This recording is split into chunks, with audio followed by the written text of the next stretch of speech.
आप सभी लोगों को मेरा शिव वंदन। कैसे हैं आप सभी लोग? जानती हूँ कि बहुत अच्छे होंगे और अच्छे होने भी चाहिए। मेरे महादेव की कृपा आप सभी पर, मेरे पूरे परिवार पर, मेरे यूट्यूब का जो परिवार है उन सभी पर बनी रहनी चाहिए। जीवन से दुखों का समापन होना चाहिए। जीवन में बहुत सारी खुशहाली हो, समृद्धि हो, सुख हो, रिश्ते अच्छे हों, चारों तरफ से सफलताएं प्राप्त हों, यही मेरे महादेव से कामना है और हमेशा ही रहती है। आज मैं आप लोगों के लिए कुछ विशेष लेकिन बहुत छोटे छोटे उपाय लेकर के आई हूँ।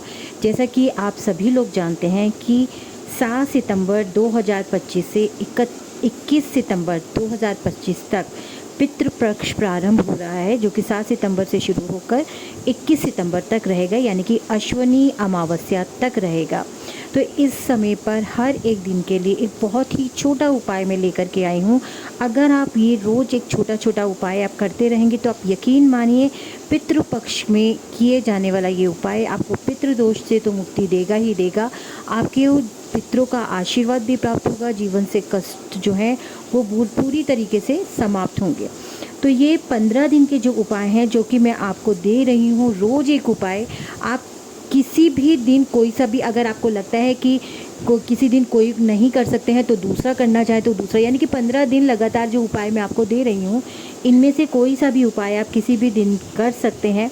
तो 7 तारीख को जो कि आपका पहला दिन होगा पितृपक्ष का, उसके लिए पहला उपाय ये है कि बरगद या पीपल के पेड़ की जल में जड़ चढ़ाना है। आपको सुबह नहाकर स्नान आदि करके आपको बरगद के पेड़ की जड़ में, ठीक है, जल चढ़ाएं, काले तिल अर्पित करें। इससे होगा क्या कि इससे आपके पितृ प्रसन्न होंगे, वंश में आयु और स्वास्थ्य का आशीर्वाद प्रदान करेंगे। दूसरे दिन यानी कि 8 सितंबर को आपको करना क्या है, चींटियों को आटा और शक्कर का मिश्रण खिलाएं। आप थोड़ा सा आटा और थोड़ा सा शक्कर का मिश्रण तैयार करें। और आपने देखा होगा कि जगह जगह चींटियों के बिल होते हैं, दीवारों के कोनों में मिट्टी निकल रही होती है या खेतों में या कहीं भी कैरी वगैरह होती हैं गमलों में, तो आप वहाँ पर इसको अर्पित कर दें। यह पितरों की भूख को शांत करता है और घर में दरिद्रता नहीं रहती है। 9 सितंबर यानी कि तीसरा दिन पितृपक्ष का, इस दिन आपको करना क्या है कि गाय को हरी घास और जल अर्पित करना है। अगर आप गाय को हरी घास और जल अर्पित करते हैं, पितरों को गौ सेवा अत्यंत प्रिय है। इससे पूर्वजों की आत्मा जो होती है वो तृप्त होती है। चौथे दिन यानी कि 10 सितंबर को आपको क्या करना है, कौवों को खीर व पूरी खिलाएं। मान्यता है कि कौवे पितरों के दूध कहे जाते हैं और अगर आप ऐसा करते हैं तो यकीन मानिए कि पितृ जो हैं आपके तृप्त भी होते हैं और प्रसन्न भी होते हैं। 11 सितंबर यानी कि 5वां दिन, गरीबों व बच्चों को केले या मौसमी फल का दान करें। मौसमी फल यानी कि जो सीजनल फल होते हैं उनका दान करें। फल दान करने से पितरों को तृप्ति और साधक को पुण्य प्राप्त होता है, यानी कि साधक कौन, आपको पुण्य प्राप्त होगा अगर आप ये उपाय करते हैं। छठा दिन से यानी कि 12 सितंबर आपको शिवलिंग पर काले तिल व जल चढ़ाने हैं। यह पितृदोष को तो शांत करता ही करता है, साथ में कुंडली में राहु केतु के प्रभाव को भी कम करता है। 13 सितंबर यानी कि 7वां दिन, पितरों के नाम से किसी तालाब या नदी में दूध अर्पित करें। इससे पितरों की आत्मा को शांति प्राप्त होती है।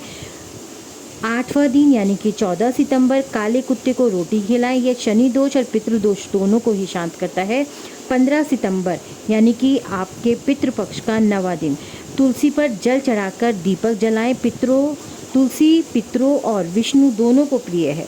इससे पूर्वजों की आत्मा को शांति मिलती है। 10वां दिन यानी कि 16 सितंबर, पितृपक्ष का ये 10वां दिन जो है, जिस दिन आपको ये उपाय करना है, अनाथ या वृद्धाश्रम में भोजन दान करें। हो सके तो कोशिश कीजिएगा कि भोजन आपके खुद के द्वारा बनाया और सात्विक भोजन हो, लेकिन किसी वजह से अगर आप खुद भोजन तैयार नहीं कर सकते तो जहाँ से भी ये भोजन तैयार करवाएं, सात्विक भोजन का ध्यान रखें। यह पितरों की तृप्ति का सबसे सर्वोत्तम उपाय है। 11वां दिन यानी कि 17 सितंबर, घर के मंदिर में चांदी का पत्ता चढ़ाएं। यह पितरों के आशीर्वाद से घर में लक्ष्मी स्थित करता है। चांदी का पात्र जो होता है, चांदी का पत्ता जो होता है, आपको ऑनलाइन भी प्राप्त हो जाएगा, किसी सुनार के यहाँ से भी आप ले सकते हैं। ये बहुत पतला सा पत्ता लेकर के बहुत कम दामों में भी मिल जाता है। तो इस उपाय को भी अगर आप संभव हो तो ज़रूर करें। 18 सितंबर यानी कि आपके पितृपक्ष का 12वां दिन, गाय के बछड़े को गुड़ और रोटी खिलाएं। यह पितरों की कृपा और वंश वृद्धि का आशीर्वाद देता है। और अगर आपके वंश में किसी भी तरीके से असमय मृत्यु, अगर आपको लगता है कि असमय मृत्यु होती है बहुत ज़्यादा, तो ये उपाय आपके लिए बहुत ही कारगर साबित होगा। 19 सितंबर यानी कि पितृपक्ष का 13वां दिन काले तिल और दूध का मिश्रण पीपल की जड़ पर आपको चढ़ाना है। यह पितृदोष निवारण का सबसे अचूक उपाय है। अब आता है 20 सितंबर यानी कि पितृपक्ष का 14वां दिन। धन, तिल और जौ का दान करें। इससे पितरों की तृप्ति और घर में अन्न समृद्धि आती है। 21 सितंबर यानी कि पितृपक्ष का आखिरी दिन यानी कि 15वां दिन अमावस्या सर्व पितृ वर्षजनी। पूर्वजों का स्मरण करके घर के दक्षिण दिशा में दीपक जलाएं और गंगा जल छिड़कें। इस दिन आप उबले हुए चावल को एक पत्ते पर रख करके उसमें थोड़ा सा गुड़ मिला करके थोड़े से तिल डाल करके पानी का एक कटोरा या पानी का एक गिलास उस पर रख करके पीपल की जड़ पर रख करके आइए, उस पर गंगा जल छिड़के। यह पितरों का आशीर्वाद दिलाता है और सारे उपाय का फल कई गुना बढ़ा देता है। तो ये 15 दिन की जो श्रृंखला मैंने आपको दी है, 15 दिन के लिए जो ये उपाय मैंने आपको दिए हैं, बहुत छोटे छोटे से उपाय हैं, लेकिन अगर आप हर पितृपक्ष के हर दिन ये एक एक उपाय करते हैं तो आप यकीन मानिए पितृपक्षों से में किए जाने वाले ये उपाय आपको पितृदोष से तो मुक्ति देंगे ही देंगे, घर की दरिद्रता को दूर करेंगे, असमय मृत्यु होने के जो कारण हैं उनको दूर करेंगे, साथ ही साथ रोगों का निवारण करेंगे और आपके पूरे परिवार पर पितरों का आशीर्वाद जो है आप लोगों को प्राप्त होगा, जिससे जीवन में सुख समृद्धि और सभी कष्टों का निवारण होगा। ये बहुत छोटे छोटे से उपाय हैं, इसीलिए पितृपक्ष शुरू होने से कई दिन पहले मैं आप लोगों के लिए ये श्रृंखला लेकर के आई हूँ, ताकि जो भी सामग्री इन पितृपक्ष के उपायों में आपको प्रयोग करनी है उनको आप पहले से ही एकत्र करके आप अपना एक नियम बना लें, कहीं पर आप सेव कर लें कि हाँ मुझे इस दिन ये उपाय करना है।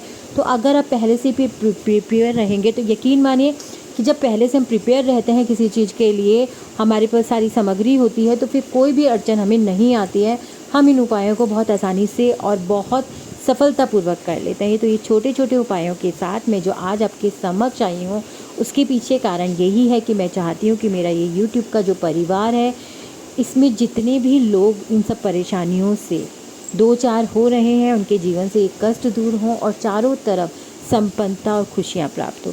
इसी के साथ साथ आप सभी लोगों को मेरा शिव वंदन। अगले वीडियो के साथ मैं आप लोगों के समक्ष जरूर आऊँगी और मेरी कोशिश है कि पितृपक्ष के दिनों के लिए एक महा उपाय मैं आप लोगों के लिए लेकर आऊँ, ताकि वो महा उपाय आपके जीवन के हर कोने से दुखों को, कष्टों को दूर कर सके और पितरों का आशीर्वाद पूर्णतः आप लोगों को प्राप्त हो सके। इसी के साथ सभी लोगों को मेरा एक बार फिर से शुभ वंदन।